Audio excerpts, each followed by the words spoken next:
الحمد لله رب العالمين والصلاة والسلام على سيد الأنبياء وأشرف المرسلين أما بعد.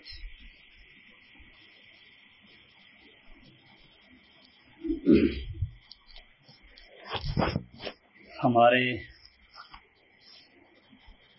اس انکار حدیث کے رد کے حوالے سے اس کورس میں 6 عناوین ہیں،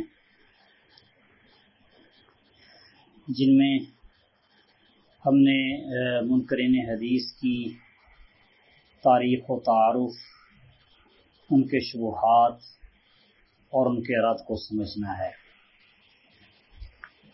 تو اس حوالے سے یہ بات ایک بنیادی طور پر ذہن نشین کر لیں کہ جتنے بھی حدیث کا انکار کرنے والے گروہ ہیں،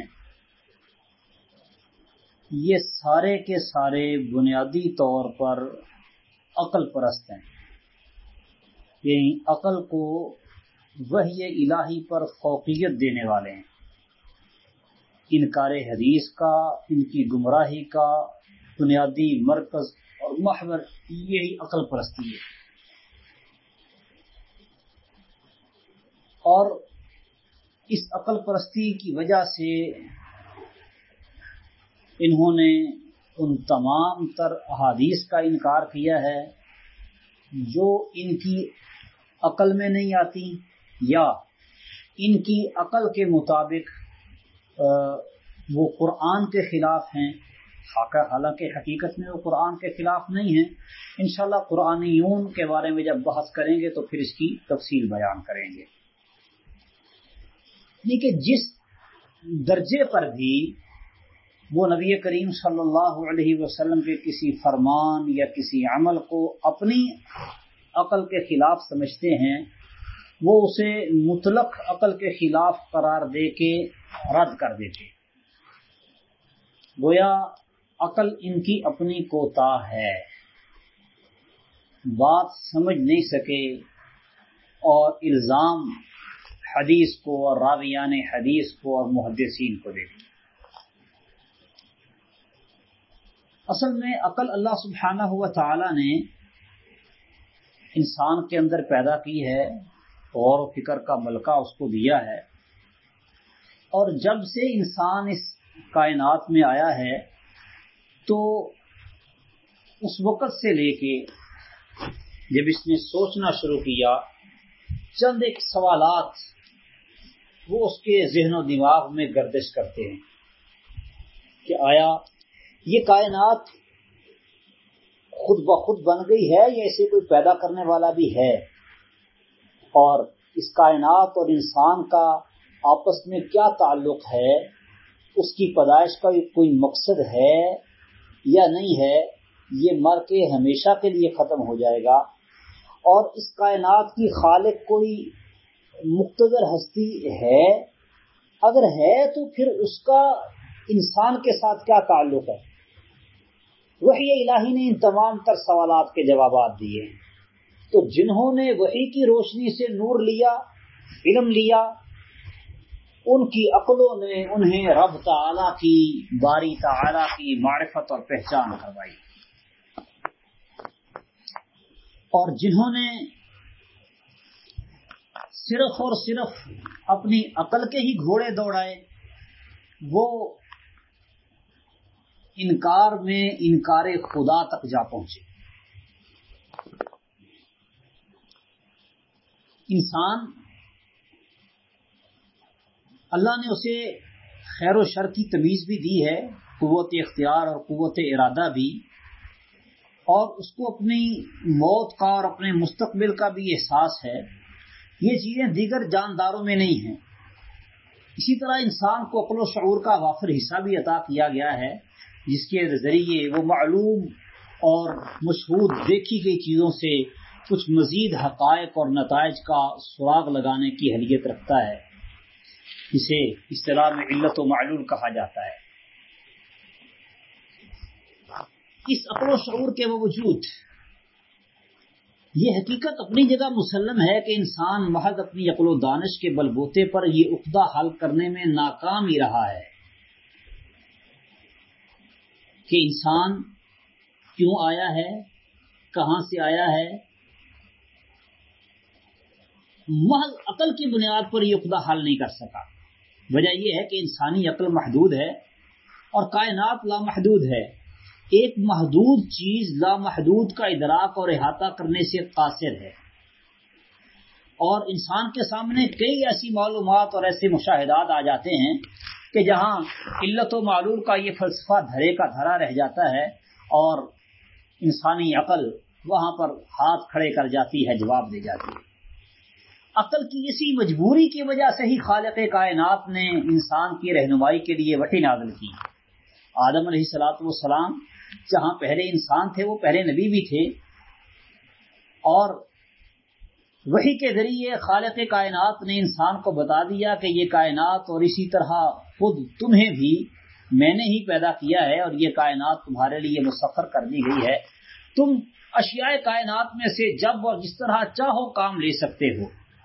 اگر میری ہدایات کے مطابق چلو گے تو فلاح پا جاؤ گے، کوئی خوف و غم آخرت میں تم پہ نہ ہوگا، اور اگر اپنی منمانیاں کرو گے تو پھر گمراہیوں میں ایسے بھٹکو گے کہ جہنم میں جا گرو گے۔ لیکن اس واضح ہدایت کے باوجود بعض عقل مندوں نے اپنی عقل و فکر کو ہی رہنما بنایا، اور عقل چونکہ سب میں ایک جیسی نہیں ہوتی لہذا نتائج بھی ایک جیسے نہیں نکلتے، تو عقل کے پیچھے چلنے والوں کے کئی ایک گروہ بن گئے۔ کچھ لوگ ایسے بھی پیدا ہوئے کہ جنہوں نے جب کائنات پر اور اس کی تخلیق پر غور کیا تو اس نتیجے پہ پہنچے کہ مادہ قدیم، ازلی اور ابدی ہے، یہ مختلف ادوار سے گزرتا ہوا کائنات کی شکل میں آیا ہے۔ یہ زمین، آسمان، چاند، تارے، سورج سب کائنات کے فطری قوانین کے تحت حرکت کر رہے ہیں، اور یہ سارے کے سارے اتفاقات کا نتیجہ ہے۔ بس اتفاق سے ہی مادے کے مختلف اجزاء وہ کیمیائی عمل سے ان کے درمیان، ان اجزاء کے درمیان کوئی کیمیائی عمل ہوا تو وہ پانی پیدا ہو گیا، پھر اتفاق سے اس مادے کے اجزاء میں کوئی اور کیمیائی عمل ہوا تو زندگی وہ پیدا ہوئی جو نباتات اور حیوانات کی راہوں سے گزرتی ہوئی انسان کی شکل میں آئی، اور پھر دوسری موجودات کی طرح انسان بھی پیدا ہوتا ہے، ختم ہو جاتا ہے۔ اس کے علاوہ کائنات کی کچھ حقیقت نہیں۔ قرآن مجید میں اللہ نے ان لوگوں کا ذکر کیا اور فرمایا وَقَالُوا مَا هِيَ إِلَّا حَيَاتُنَا الدُّنْيَا نَمُوتُ وَنَحْيَا وَمَا يُهْلِكُنَا إِلَّا الدَّهْرُ۔ کہتے ہیں کہ ہماری زندگی تو بس دنیا کی زندگی ہے، مرتے ہیں، جیتے ہیں، ہمیں زمانہ ہی ہلاک کرتا ہے۔ اللہ فرماتے ہیں وَمَا لَهُمْ بِذَلِكَ مِنْ عِلْمٍ، انہیں اس کا کچھ علم نہیں، إِنْهُمْ إِلَّا يَظُنُّونَ، وہ تو محض اٹکل پچو لگاتے ہیں، ظن سے کام لیتے۔ گویا اللہ سبحانہ و تعالی نے واضح کر دیا کہ اس گروہ کے نظریات محض ظن اور قیاس پر مبنی ہیں، ان کے نیچے کوئی ٹھوس سائنٹیفک بنیاد نہیں ہے۔ یہ جو گروہ تھا، اس گروہ کو دہریہ یا مادیین، مادہ پرست کہا جاتا ہے۔ پھر اسی گروہ میں سے فلاسفروں اور سائنسدانوں کا ایک طبقہ وجود میں آیا، وہ یہ بات ماننے پر مجبور ہو گئے کہ اس وسیع کائنات کے لیے ایک علت العلل کی موجودگی بھی ضروری ہے، ورنہ کائنات کے ایسے منظم اور مربوط نظام کا قائم ہونا ناممکن ہے۔ اسی علت العلل کو مذہب کی زبان میں خدا کہا جاتا ہے۔ نیوٹن جو کہ کشش ثقل اور قوت جاذبہ اور قوانین حرکت کا موجد مانا جاتا ہے، اس نے کائنات کے وسیع مطالعہ کے بعد یہ کہا کہ کواکب کی حرکات حالیہ یہ ممکن ہی نہیں ہے کہ محض قوت جاذبہ کا نتیجہ ہوں۔ قوت جاذبہ تو کواکب کو سورج کی طرف دھکیلتی ہے، اس لیے کواکب کو سورج کے گرد حرکت دینے والا کوئی خدائی ہاتھ ضرور موجود ہو سکتا ہے جس نے تمام کواکب کو کھلی فضا میں جکڑ بند کر دیا ہے کہ وہ سب سورج کے گرد چکر لگانے میں ہمیشہ معین مداروں پر اور ایک خاص حیثیت سے حرکت کریں. یعنی یہ فلاسفروں اور سائنسدانوں کی مجبوری ہے کہ جس نے انہیں ایک علت العلل یا عقل کل تسلیم کرنے پر مجبور کر دیا ہے کہ اگر ایسا نہ مانا جائے تو تصادم اور تزاحم اور سارا نظام عالم تباہ و برباد ہو جائے گا. یقیناً کوئی نہ کوئی اس کو قابو میں رکھنے والا اور کنٹرول کرنے والا ہے. اور ان جو سائنسدانوں کا گروہ ہے ان کے سرخیل وہ فلسفی ہیں ارسطو. اور ارسطو کے متعلق مشہور ہے کہ اسے کسی یہودی عالم نے اپنا مذہب قبول کرنے کی دعوت دی تو اس نے کہا میں سوچ کر بتاؤں گا. سوچ بچار کے بعد اس نے مذہب کو قبول کرنے سے انکار کر دیا. کیوں؟ اس لیے کہ وحی الہی کے متعلق اس کا نظریہ کمزور تھا. وحی الہی تو خدا کے متعلق جو تصور پیش کرتی ہے وہ اس کے افکار و نظریات قبول نہیں کر سکتے. ارسطو کا الہیات کا ایک نظریہ تھا کہ وہ ایک مجرد تصور ہے، مکمل اور جامع تصور. یہ کائنات جو خالق کی مظہر ہے نہ مکمل اور ناقص ہے، اور اللہ سبحانہ و تعالی کوئی مادی وجود نہیں رکھتا بلکہ وہ کائنات کے مظاہر اور اس کی حرکت کے پیچھے ایک ایسا تصور ہے جو قائم بذات تصور قرار دیا جاتا ہے. وہ کہتا تھا کہ مٹھاس کا تصور ہم اس بنا پر کرتے ہیں کہ دنیا میں میٹھی چیزیں موجود ہیں. سرخی سفیدی بھی اسی وجہ سے کہ دنیا میں بہت سی چیزیں رنگ کے اعتبار سے سرخ اور سفید ہمارے درمیان موجود ہیں. یہ حقیقت اپنی جگہ مسلم ہے کہ سرخی کا تصور کسی شے کے بغیر ممکن نہیں، لیکن اس سے یہ لازم نہیں آتا کہ سرخی کے تصور کے ساتھ کسی ایک معین چیز یا مخصوص اشیاء کا تصور کسی ایسی چیز کے ساتھ ہی کیا جا سکتا ہو جو سرخ ہو. لہذا اصل حقیقت سرخی ہے، یہی مستقل اور پائیدار ہے. اسی کا تصور بنیادی اہمیت کا حامل ہے. باقی جو پیکرے محسوس ہیں جن پر سرخی، سیاہی، مختلف رنگ جن پر ظاہر ہوتے ہیں، یہ سب اعتباری چیزیں ہیں. ایسے ہی اللہ سبحانہ و تعالیٰ کے بارے میں یہ عقیدہ اور نظریہ رکھتے ہیں. گویا وہ کہتے ہیں کہ علت العلل یا ذات باری تعالیٰ مجرد تصور ہے، وہ مستقل بذات، برحق اور قدیم ہے. وہ جانے جہاں ہے اور ساری کائنات اس کا مظہر ہے. وہ ان سب صفات سے عاری ہے جن کی نسبت انسان کی طرف کی جاتی ہے، کیونکہ صفات حادث ہوتی ہیں اور ذات باری تعالیٰ جو ہے وہ قدیم ہے. اسی ذات نے دنیا کو پیدا کیا ہے، اسے حرکت دی، اور اسی بنا پر وہ پوری کائنات اور اس کی حرکت کی بنیادی علت ہے.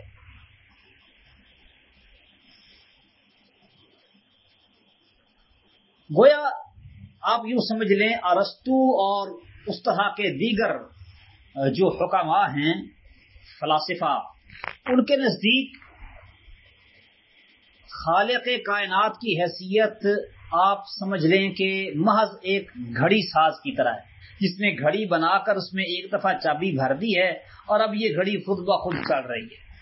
بس کائنات کو بنا کر اور قوانین فطرت پیدا کر کے خدا فارغ ہو چکا، بس اب کام خود بخود چلتا جا رہا ہے. انہی میں سے عقل پرستوں میں ایک تیسرا گروہ پیدا ہوا جن کو لا ادریہ کہا جاتا تھا. یہ نہ تو کہتے ہیں کہ خدا ہے، نہ یہ کہتے ہیں کہ خدا نہیں ہے. اسی لیے ان کو لا ادریہ کہا جاتا ہے کہ ہمیں نہیں پتا. ہر سوال کا جواب نمی دانم، مجھے نہیں پتا. ان سے پوچھو تم بھی ہو کہ نہیں، وہ کہتے ہیں یہ بھی نہیں پتا. ایسے بونگے قسم کے لوگ. بہرحال یہ لا ادریہ یہ بھی فلاسفہ کا گروہ ہے، اور ہمارے ہاں صوفیہ میں بھی لادریت پائی جاتی ہے۔ ویسے تو یہ اشراقیہ کی مذہب چڑی شکل ہے صوفیت، ان میں ایک حد تک لادریت ابتدائی مراحل میں پائی جاتی ہے۔ بہرحال یہ تو عقل پرستوں کی حالت ہے۔ وحی الہی نے ان بنیادی انسانی سوالات جو انسان کے دماغ میں اٹھنے والے تھے اس کا جواب دیا کہ اس کائنات کا خالق اللہ تعالیٰ ہے، وہی ایک ذات ہے جو ازلی و ابدی ہے، اور اس نے اپنے علم و حکمت سے اس کائنات کو وجود بخشا ہے، اسی نے انسان کو پیدا کیا ہے، اور کائنات کی تمام اشیاء حادث اور فنا ہونے والی ہے، اور کائنات کی تمام اشیاء اس کی مخلوق اور اس کے بنائے ہوئے قوانین کے تحت سرگرم عمل ہے، اور انسان خود بھی طبعی زندگی کے لحاظ سے ان قوانین کا پابند اور ان کے آگے مجبور محض ہے، لیکن اسے خیر و شر کی تمیز اور قوت ارادہ اور اختیار بھی کسی حد تک دی گئی ہے۔ انسان کی زندگی کا مقصد یہ ہے کہ وہ ان اختیاری امور میں بھی اپنی مرضی کو دوسری اشیاء کائنات کی طرح اللہ کی منشا و مرضی کے مطابق بنا دے، اور اسی شے کا نام عبادت ہے۔ کائنات کی تمام اشیاء اللہ تعالیٰ کی عبادت میں سرگرم عمل ہیں، تو انسان جن چیزوں میں اس کو اختیار دیا گیا ہے ان میں بھی وہ اللہ تعالیٰ کی رضا کو اختیار کرے، یہ اس کے لیے عبادت ہے۔ اور انسان اگر اپنی عقل کو درست طور پر وحی الہی کے مطابق استعمال کرے تو کائنات کی تمام اشیاء انسان کے تابع فرما بنا دی گئی ہیں، وہ ان کی حیت اور کیفیت معلوم کر کے جیسے چاہے ان سے کام لے سکتا ہے۔ اور انسان اگر وحی الہی پر عمل کرے گا تو کامیاب و کامران ٹھہرے گا، اور اس کی مخالفت کرے گا تو پھر ناکام و نامراد ہو جائے گا۔ یہ جو فلاسفہ کا نظریہ تھا یہ دیگر مذاہب میں بھی آیا ہے اور اسلام کے اندر بھی داخل ہوا ہے۔ مثال کے طور پر ہندو مت میں جب عقل و فلسفے کا رنگ غالب آیا تو انہیں یہ بات سمجھ نہیں آئی کہ وجود باری تعالی عدم سے کائنات کو وجود میں کیوں لا سکتا ہے، کیسے لا سکتا ہے۔ وہ یہ بات تصور میں نہیں لا سکے کہ بے جان مادے میں زندگی اور حرکت کے آثار پیدا ہو سکتے ہیں۔ بے جان تو ہے، وہ تو کبھی زندہ نہیں ہو سکتا، یہ عقل ہے۔ اس کے نتیجے میں انہوں نے کہا کہ خدا، روح اور مادہ تینوں چیزیں ابدی ہیں۔ روح کو اصلی ابدی تسلیم کرنے کی بنا پر انہوں نے تمام حیات یا تمام تر جاندار اشیاء کو انسان کے برابر قرار دے دیا، لہذا انہوں نے یہ عقیدہ بنایا کہ انسان کو حق نہیں کہ کسی موذی جانور کو بھی مارے یا گوشت کھانے کے لیے کسی جانور کو ذبح کرے۔ وحی الہی وحدت انسانی کا تصور پیش کرتی ہے کہ سب انسان ہونے میں برابر ہے، لیکن انہوں نے وحدت حیات کا نظریہ گھڑ لیا، لیکن اس پر بھی قائم نہیں رہ سکے۔ موذی جانور کو تکلیف دینا تو یہ مہا پاپ گناہ کبیرہ سمجھتے ہیں، لیکن معاشرتی مسائل پہ جب آتے ہیں تو انسانوں کو ہی 4 گروہوں میں تقسیم کر دیتے ہیں۔ پھر روح کو انہوں نے ازلی اور ابدی مانا تو اس کے نتیجے میں تناسخ ارواح یا آواگون کا چکر وہ پیدا ہوا، اور پھر روح بھی ان کے ہاں ترقی کرتی ہے۔ ایک تو وہ آتما کہتے ہیں، وہ روح جو عام جانداروں میں پائی جاتی ہے، جب یہ روح نیک اعمال کی وجہ سے ترقی کرتی ہے تو مہا آتما یعنی بزرگ روح کے جسم میں داخل ہوتی ہے، جیسے کہ وہ ان کے ہاں مہاتما بدھ اور مہاتما گاندھی وغیرہ ہے۔ جب یہ روح نیک اعمال کے ذریعے مزید ترقی کرتی ہے تو یہ پرماتما یعنی خدا تعالی سے جا کے مل جاتی ہے۔ یہ ان کا ایک تصور اور عقیدہ ہے جو کہ محض عقل پرستی کا نتیجہ ہے۔ اسی طرح سے کچھ لوگوں نے روح کی ترقی اور نیک اعمال سے اپنے جسم کو اور اپنے وجود کو مشقت میں ڈالنا یہ لازم قرار دے لیا. اس طرح روح ترقی کرے گی اور ہم بلند سے بلند تر مقام حاصل کریں گے. معاشرتی تعلقات سے منہ موڑا، گوشہ نشینی اختیار کی، رہبانیت کا طریقہ کار اپنایا. ہندو مت کا گروہ بدھ مت، وہ تو زندگی کا مقصد ہی راہبانہ زندگی قرار دیتا ہے. یعنی وحی، عقل اور کشف و وجدان، یہ تین چیزیں وہ ساتھ لے کے چلتے ہیں اور عقل کو ان سب سے مقدم قرار دیتے ہیں. اسی طرح مسلمانوں میں بھی اسی عقل پرستی نے ان کے عقائد و نظریات کا بیڑا غرق کیا. اسلام پہلی صدی ہجری کے اواخر تک تو اس طرح کے فلسفیانہ تصورات سے بالکل پاک صاف رہا، لیکن دوسری صدی کے آغاز میں ہشام بن عبد الملک کے زمانے میں جہم بن صفوان ظاہر ہوا، جو کہ ارسطو کے نظریے سے متاثر تھا. ذات باری تعالیٰ الہیات کے متعلق جو ارسطو کا نظریہ تھا، یہ اصل میں اس سے متاثر تھا اور اپنے تئیں اللہ تعالیٰ کی مکمل تنزیہ بیان کرتا اور یہ بھی خدا کے متعلق تجریدی تصورات کا قائل تھا اور خدا کی ان تمام صفات کی نفی کرتا تھا جو قرآن و سنت میں وارد ہے. اس نے تنزیہ الہی میں اس قدر مبالغہ اور غلو سے کام لیا، گویا اس نے اللہ تعالیٰ کو لاش ہے اور معدوم بنا دیا. یہ خدا کے لیے جہت یا سمت متعین کرنے کو شرک قرار دیتا تھا. وہ خدا کی طرف ہاتھ، پاؤں، چہرہ، پنڈلی جو قرآن مجید میں ذکر ہیں، ان کی نسبت کرنے کو بھی ناجائز قرار دیتا تھا. اللہ نے فرمایا استوى علی العرش، الرحمن علی العرش استوى. وہ استوا کا معنی استولا کرتا تھا. ابن قیم نے قصیدہ نونیہ میں اسی کی طرف اشارہ کیا ہے کہ نون الیہود ولام جہمی ہما فی وحی رب العرش زائدتان. یہودیوں کا نون یعنی ہتاتن کے بجائے ہنتاتن کہنا اور جہمیوں کا نام استوا کو استولا کہنا، یہ رب العرش کی وحی سے زائد ہے.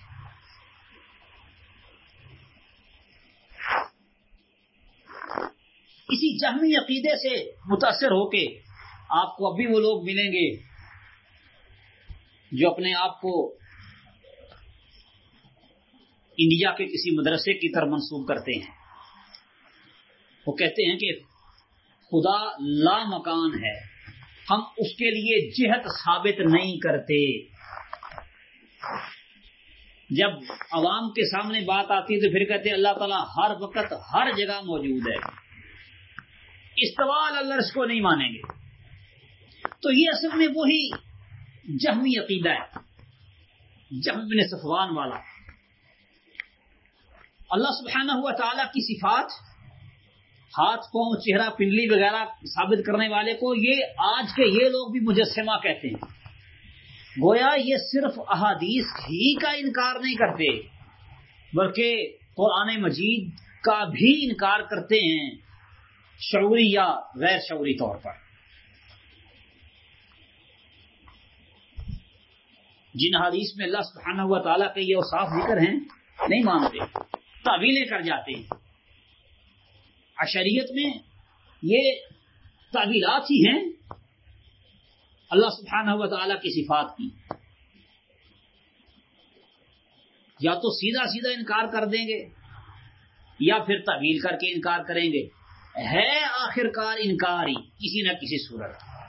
تو عقائد کے باب میں آنے والی روایات اور عقائد کے باب میں نازل شدہ آیات، ان دونوں کا یہ لوگ انکار کرتے ہیں.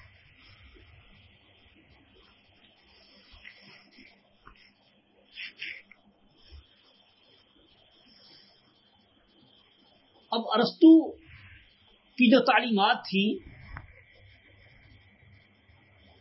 ان میں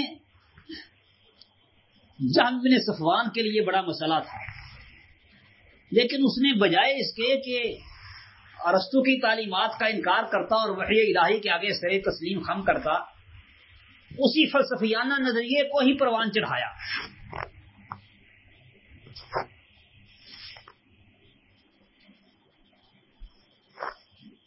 یہ بھی بڑا مشکل کام ہے کہ خدا کسی پر خوش ہو یا کسی پر ناراض ہو، فلسفہ تو اس کو نہیں مان سکتا۔ اللہ نے فرمایا ہے رضی اللہ عنہ ورضوا عنہ غضب اللہ علیہم، اب وہ ان کے اندر بھی تعویلیں کرتا ہے، تعویلیں کر کے خدا کو رضا اور غضب دونوں سے پاک قرار دیتا ہے، خدا رضا سے بھی اور غضب سے، دونوں سے پاک۔ اسی طرح سے اسی زمانے میں واصل ابن عطا ایک آدمی تھا، یہ امام حسن بصری کے درس میں بیٹھا کرتا تھا۔ ایک دن اس کا ان سے اختلاف ہوا کہ گناہ کبیرہ کا مرتکب مومن ہی رہتا ہے یا کافر ہو جاتا ہے۔ مرجیہ اس کو پکا مومن سمجھتے ہیں کہ ایمان میں کوئی فرق نہیں کرتے، اور خوارج اس کو کبیرہ گناہ کے مرتکب کو اسلام سے خارج کر دیتے ہیں، جبکہ اہل سنہ کا عقیدہ ان کے مابین ہے۔ حسن بصری کا یہ خیال تھا کہ وہ نہ تو پکا مومن رہتا ہے، نہ ہی وہ کافر دائرہ اسلام سے خارج ہو جاتا ہے، اس کے ایمان میں کمی واقع ہو جاتی ہے۔ ایمان سرے سے ختم نہیں ہوتا اور نہ ہی ایمان کی پہلے والی حالت برقرار رہتی ہے، کبیرہ گناہ کے ارتکاب کی وجہ سے اس کے ایمان میں کمی واقع ہو جاتی ہے۔ واصل ابن عطا نے اس مسئلے میں امام حسن بصری سے اختلاف کیا اور اپنے ساتھیوں کو لے کر ان کے حلقہ درس سے اٹھ کر مسجد کے دوسرے کونے میں جا بیٹھا۔ اس پر حسن بصری نے کہا اعتزل عنا، وہ ہم سے کنارہ کر گیا ہے۔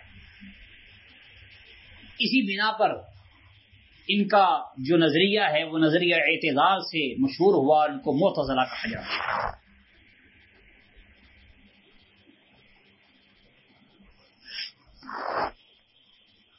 ذات باری تعالیٰ کے متعلق اس کے عقائد بھی جہم بن صفوان سے ملتے جلتے تھے، یونانی فکر کا رنگ اس پر بھی غالب تھا۔ سیاسی لحاظ سے ان لوگوں کے بعض عقائد اہل السنہ والجماعت سے مختلف تھے۔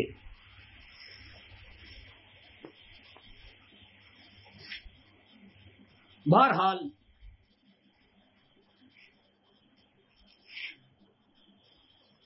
یونانی فلسفے کے جب تراجم عربی زبان میں شائع ہوئے ہارون الرشید کے دور میں، تو اس کے نتیجے میں بھی مسلمانوں کے دو گروہ پیدا ہوئے۔ ایک تو وہ کہ جس نے قرآن و سنت کے مقابلے میں ارسطو کے نظریہ الہی کو کلی طور پر اس کی الہیات کے نظریات کو رد کر دیا، اور دوسرا گروہ ان لوگوں پر مشتمل تھا جو کہ اس نظریے کا رد بھی کرتے تھے اور نظریے کا رد کرنے کے ساتھ ساتھ اس کو مسلمانوں کو اس یونانی فلسفے کے اثرات سے محفوظ رکھنے کے لیے عقلی جوابات بھی پیش کیا کرتے تھے۔ اور تیسرا گروہ ان لوگوں کا تھا جو اس فلسفہ یونان سے مرعوب اور متاثر ہوئے اور اس کو من و عن قبول کر لیا۔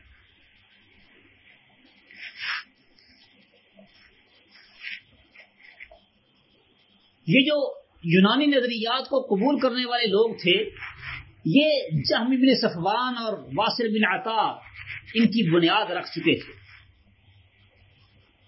لیکن بعد میں یہ یونانی افکار و نظریات سے انہوں نے مزید تقویت پائی اور منظم فرقے کی حیثیت سے سامنے آئے، یہ لوگ سامنے آئے، اور انہیں معتزلہ کہا جاتا تھا۔ ہاں، اپنے آپ کو یہ اہل العدل والتوحید کہتے تھے۔ ان کے مشہور و معروف عقائد میں مسئلہ تقدیر یا مسئلہ جبر و قدر ہے۔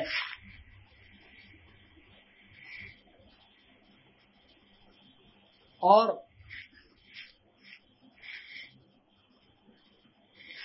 یہ لوگ یہ سمجھتے ہیں جبریہ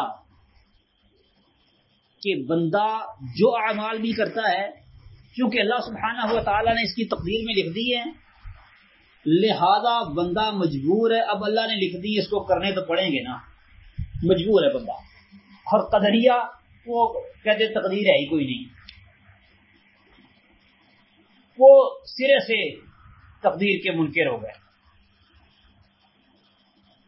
وہ اس نتیجے میں بھی ایک گروہ نے انسانوں کو ملنے والے اختیار کی نفی کر دی, انا ہدیناہ السبیل اما شاکرا و اما کفورا و ہدیناہ النجدین, اس طرح کی آیات اور اس قبیل کی احادیث یہ ان کے منکر ہوئے. اور دوسرا گروہ وہ تمام تر احادیث کا منکر ہوا جن میں تقدیر پر ایمان کا ذکر تھا.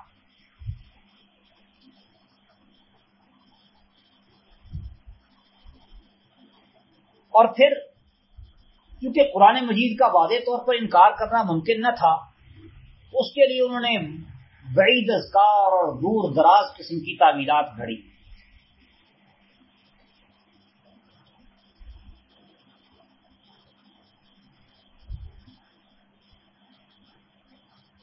معتزلہ کہتے تھے کہ وہ توحید خالص کے قائل ہیں, اللہ تعالیٰ کو ہر قسم کے شرک سے وہ پاک دیکھنا چاہتے ہیں. باری تعالیٰ یکتا و قدیم ہے, اس معاملے میں کوئی دوسری صفت یا چیز اس کی شریک و سہیم نہیں. اگر اللہ کی صفات بھی اللہ ہی کی طرح ازلی اور ابدی مان لی جائیں تو تثبیت قدامہ لازم آتی ہے, یہ تو شرک ہو جائے گا.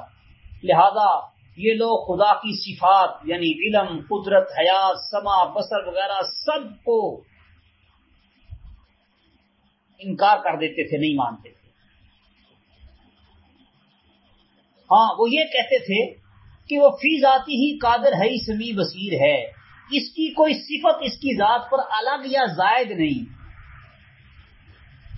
یعنی صفت کو ذات سے الگ نہیں مانتے.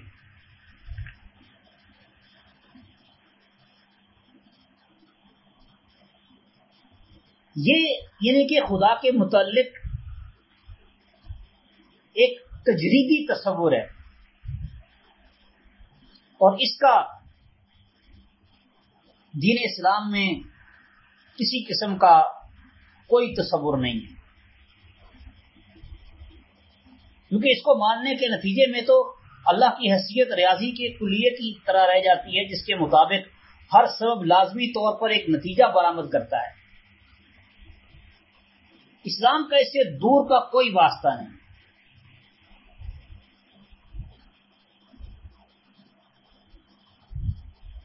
اسی طرح جو خلق قرآن کا مسئلہ اٹھا تھا وہ بھی اسی لیے ہے کیونکہ قرآن مجید کلام اللہ ہے. اب کلام کو اللہ کی صفت مانیں گے تو وہ پھر صفت کو ازلی ماننا پڑے گا, ازلی ماننا پڑے گا تو یہ خدا کے ساتھ شراکت ہو جائے گی. لہذا اس کو بھی مخلوق قرار دے دی.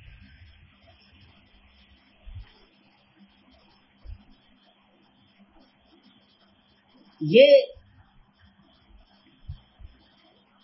ان لوگوں کی عقل پرستی کا نتیجہ تھا.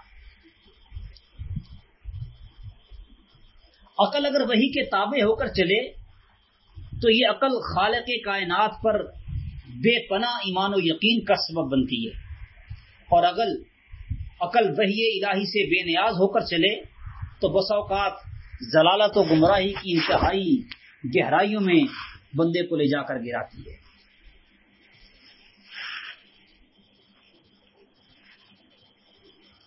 اصل میں عقل کا تو یہ کام ہے کہ وہ وحی کے بیان کردہ اصول و احکام کی اسرار اور حکمتوں کی توضیح و تشریح کرے, احکام کے نفاذ کی عملی طریقوں پر زمانے کے حالات کے مطابق غور کرے اور پیش آمدہ رکاوٹوں کو دور کرے, موجودہ دور کے نظریات کے مقابلے میں وحی کے نظریات کی برتری کو ثابت کرے اور مدلل طریقے سے پیش کرے, تحریف شدہ ادیان پر اسلام کی برتری اور فوقیت کو دلائل سے ثابت کرے, نفس و آفاق کی وہ آیات جن میں غور و فکر کی دعوت دی گئی ہے ان میں تحقیق و تفتیش کر کے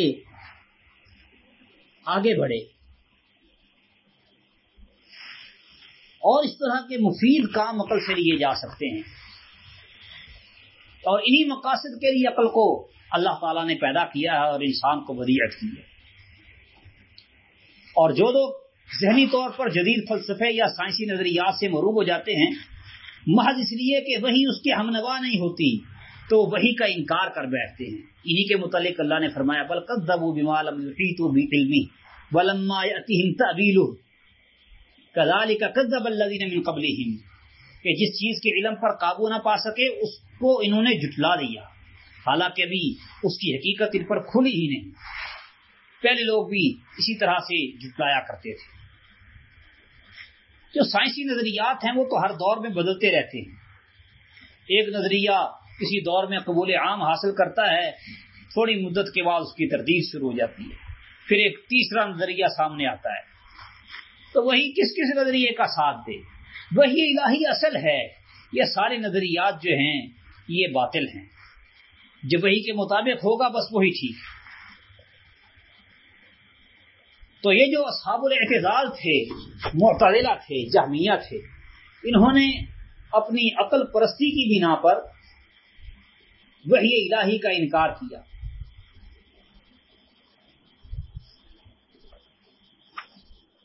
معتزلہ کی طرح دوسری جانب جو خوارج تھے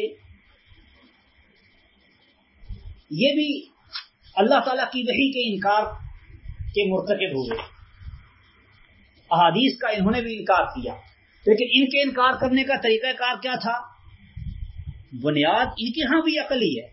جیسا کہ میں نے پہلے بتایا کہ جتنے بھی حدیث کا انکار کرنے والے گروہ ہیں، احادیث صحیحہ کو ٹھکرانے اور جھٹلانے والے، ان سب میں بنیادی عنصر عقل پرستی ہے. اب آپ خوارج کے مسئلے کو سمجھنے کے لیے ابن عباس رضی اللہ تعالیٰ عنہ کا جو ان کے ساتھ مناظرہ ہوا اسے سامنے رکھ لیجیے.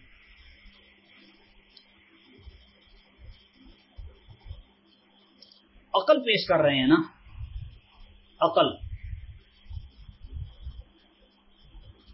صرف عقلی ڈھنگوسلوں سے وہ انکار کر رہے ہیں ایک چیز کا، جبکہ وحی الہی اسی چیز کا اس بات کر رہی ہے.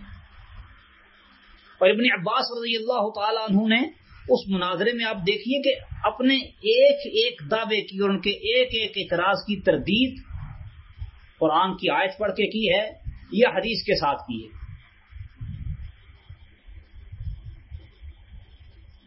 تو یعنی بنیادی طور پہ ان میں بھی مرض عقل پرستی کا ہی ہے، وحی الہی کو چھوڑنے کا.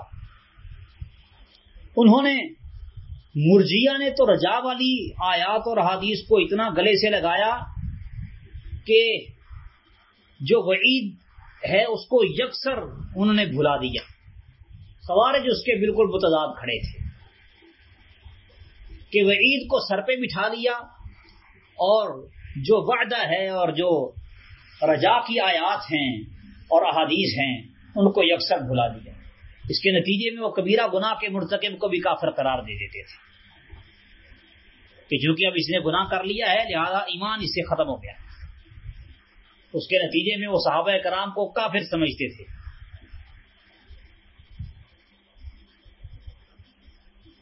اور وہ تمام تر آیات و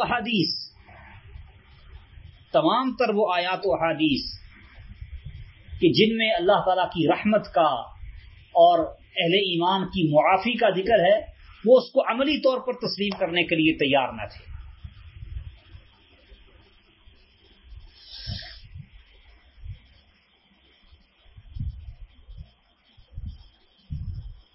یہ جتنے بھی کلامی فرقے ہیں، معتزلہ، خوارج، اشاعرہ، ماتریدیہ، یہ سبھی علم کلام اور فلسفے کی وجہ سے عقل پرستی کا شکار ہوئے اور اس کے نتیجے میں یہ گمراہیوں کی دلدل میں پھنسے. اور انہوں نے خاص کر اشاعرہ اور معتزلہ نے ذات باری تعالیٰ کی صفات کے متعلق اور اس کی بلکہ ذات کے متعلق بھی اپنے عجیب و غریب عقائد اور نظریات کر رکھے تھے. وہ اللہ کو گنگا بہرا اندھا سمجھتے، صفت کمال رب کے لیے ثابت نہیں کرتے. عجیب و غریب رب انہوں نے بنا رکھا ہے جو نہ سنتا ہے، نہ دیکھتا ہے، نہ بولتا ہے، نہ کسی کو حکم دے سکتا ہے نہ کسی کو منع کر سکتا ہے. پتہ نہیں وہ کس شے کو رب مانتے ہیں.